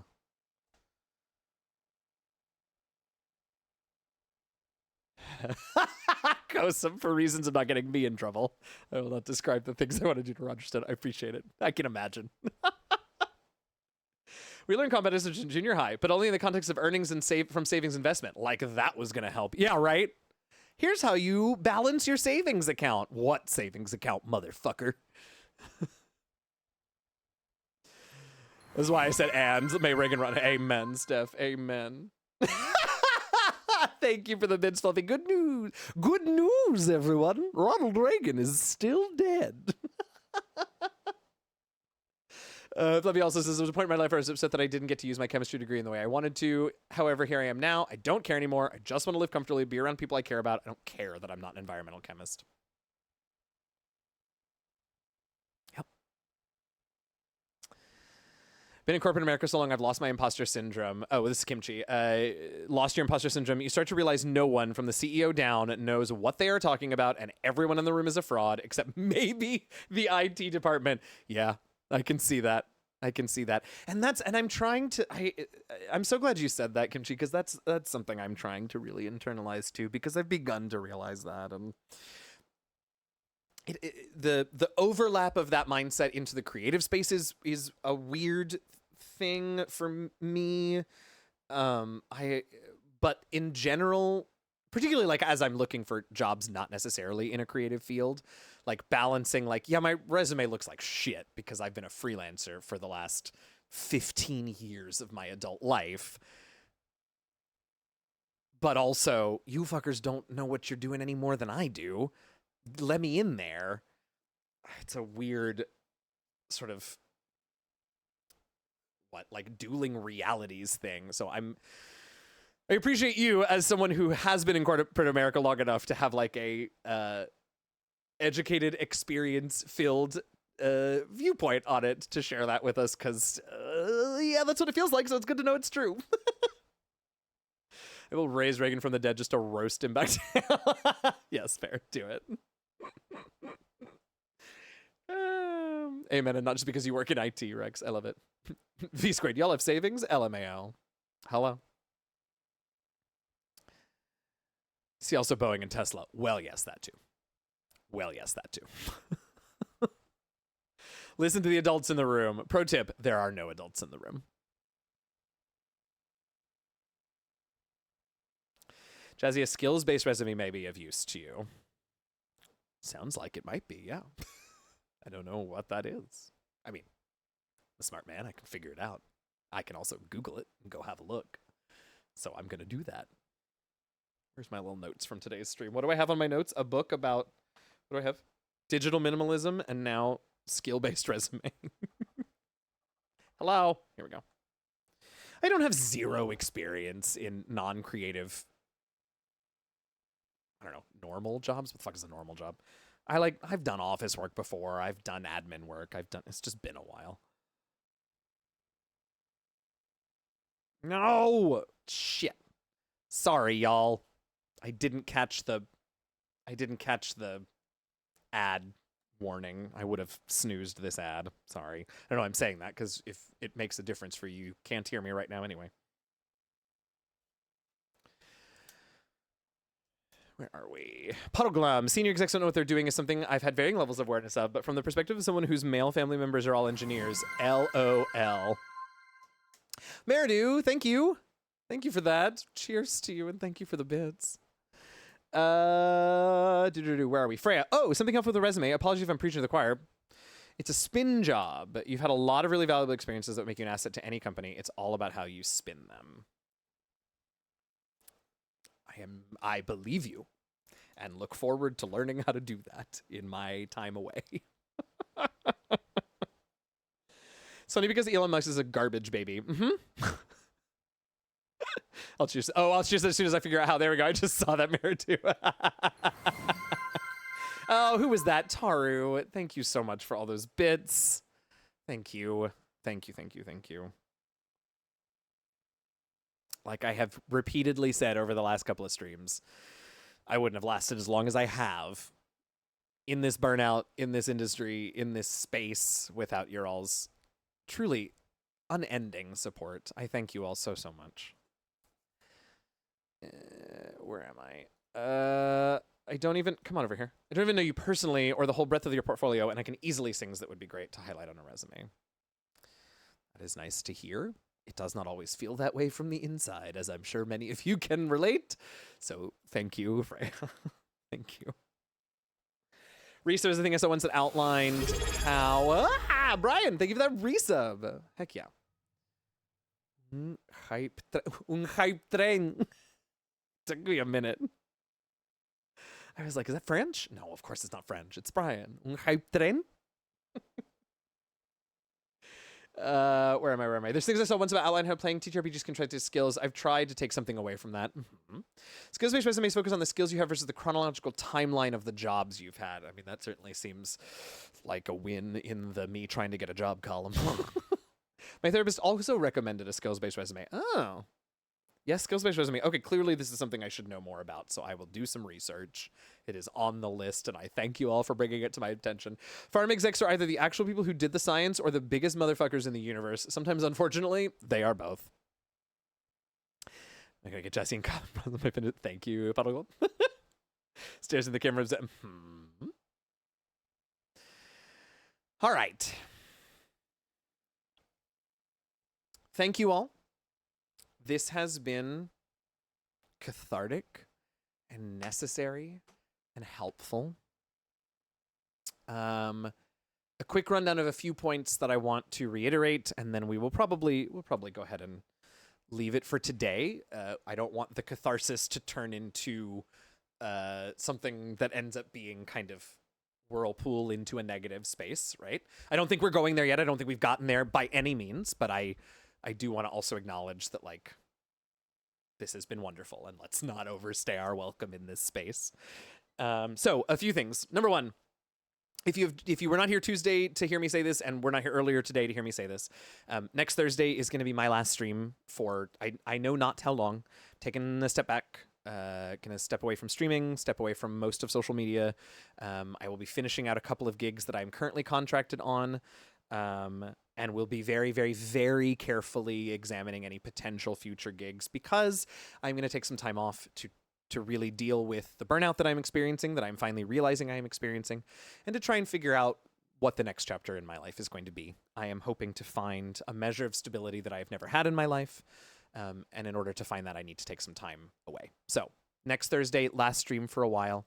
I will miss all of you so very much, and I hope that once I have dealt with some things and figured some things out, I hope that there is space once again in my life for streaming. I would love to come back and hang out with you all and play games and tell stories. Thing number two, next week, Tuesday, likely there will be a stream. Likely it will be somewhat truncated like today's has been. We may start late, we may end early, we may both. I don't know.